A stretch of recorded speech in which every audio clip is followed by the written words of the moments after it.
Alors que Châtelaillon se prépare à fêter, cette année 2026, les 130 ans de sa commune, cette 4e émission de Mémoriel TV consacre exclusivement son thème aux manifestations du centenaire de la cité, qui se sont tenues en 1996.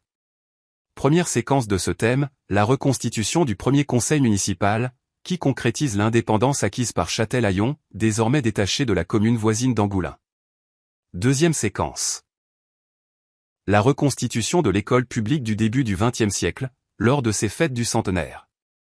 Troisième séquence, le défilé automobile dans les rues de Châtelaillon, en ce mois de mai 1996, illustre l'arrivée de la modernité du siècle dans la cité balnéaire.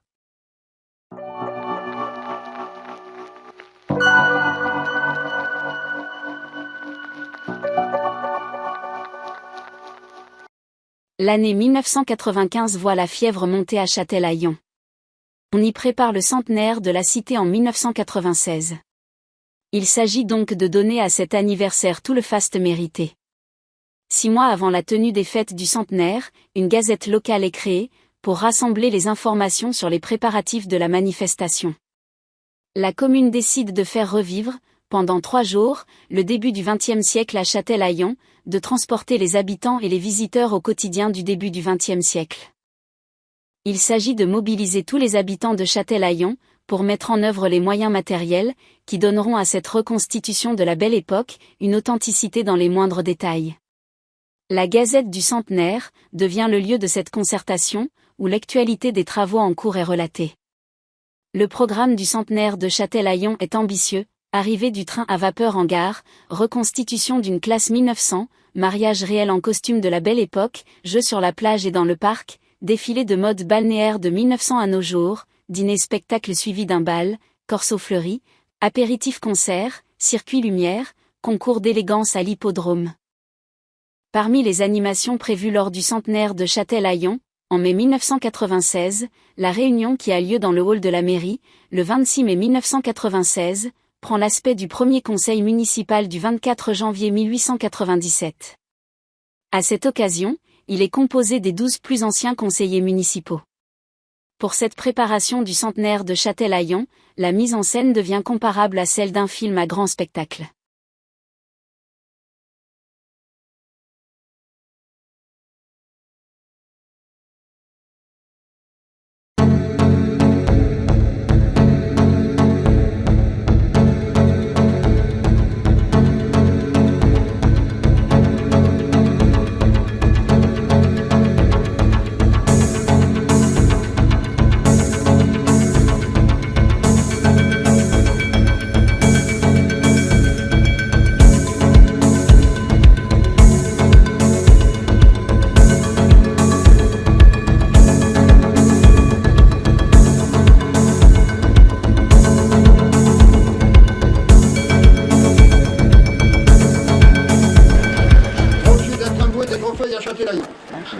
Monsieur Fauconnier, peut-il nous dire ce qu'il advient de ce projet?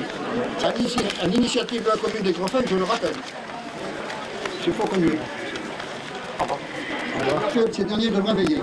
Nous pouvons bien sûr dès à présent adresser aux propriétaires, locataires ou fermiers, un courrier leur rappelant leur obligation. Monsieur Gibault. J'ai rendu hier pour affaire à terrorisme et j'ai appris que là-bas, un chien avait été abattu car il était enragé. Je pense qu'il faudrait prendre des dispositions à Châtelaillon. Je propose d'interdire de suite la circulation des chiens non tenus en laisse ou non muselés, sous peine d'abattage immédiat. Mais que faisons-nous ces chiens portent un collier avec le nom de son maître? On le met l'installation des cabines de bain. Personne qui s'abstient. Ah, monsieur Mention. Oui, monsieur le maire. Sans vouloir m'opposer au projet, je regrette que les cabines s'établissent si près du casino et du bois. Bien, la question est adoptée par 11 voix pour et une abstention. Je vous propose un droit de passage de 25 centimes par mètre carré. Qui est pour? À l'unanimité, je vous remercie. Question suivante.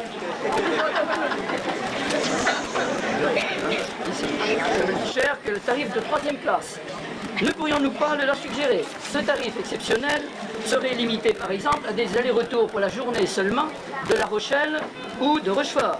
Notre commune y gagnerait autant que les chemins de fer qui verraient leur clientèle augmenter. Pour ma part, je trouve cette idée excellente et je propose de la soumettre au vote. Le Conseil s'accorde-t-il à émettre ce vœu? Qui vote pour?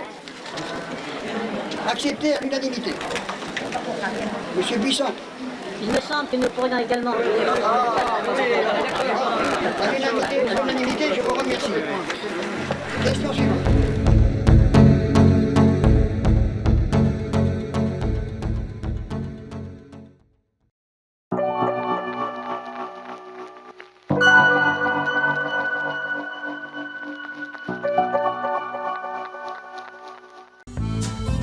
Le livre Châtelaillon, le roman vrai du balnéaire, consacré aux conquérants qui ont inventé Châtelaillon-Plage, raconte l'histoire de cette cité où il faut tout créer.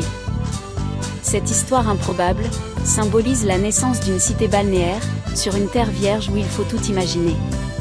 Le livre Châtelaillon, le roman vrai du balnéaire, retrace les histoires humaines des conquérants de la ruée vers les bains de mer qui, traversant les bouleversements du siècle, animent cette aventure hors du commun.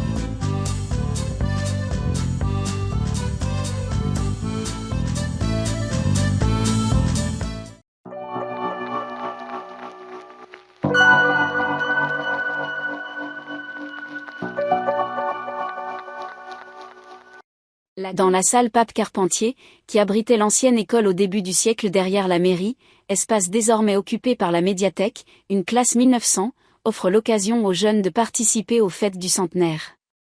Les jeunes filles, habillées en uniforme d'époque, entrent en file indienne, se tenant les mains croisées dans le dos.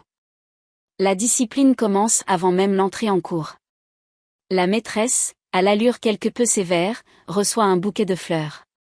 Au tableau de ce samedi 25 mai 1896, la leçon de morale est écrite en gros caractères à la craie, une chose inutile est toujours trop chère.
Le centenaire de Châtelaillon se devait de rendre hommage à cette révolution populaire, l'automobile.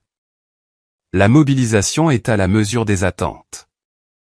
Dès le début du XXe siècle, les premières automobiles font leur apparition sur les boulevards de la commune, et les années 1920 vont accueillir cette nouveauté, avant que la production en masse de l'automobile bouleverse la vie de la cité.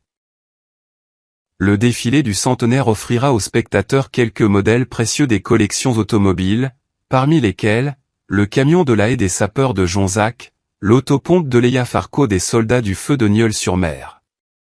Quelques bijoux restaurés ont les honneurs du défilé, notamment la RK Caroline, la Zèbre Type B de 1913, ou encore une Berliet de 1908.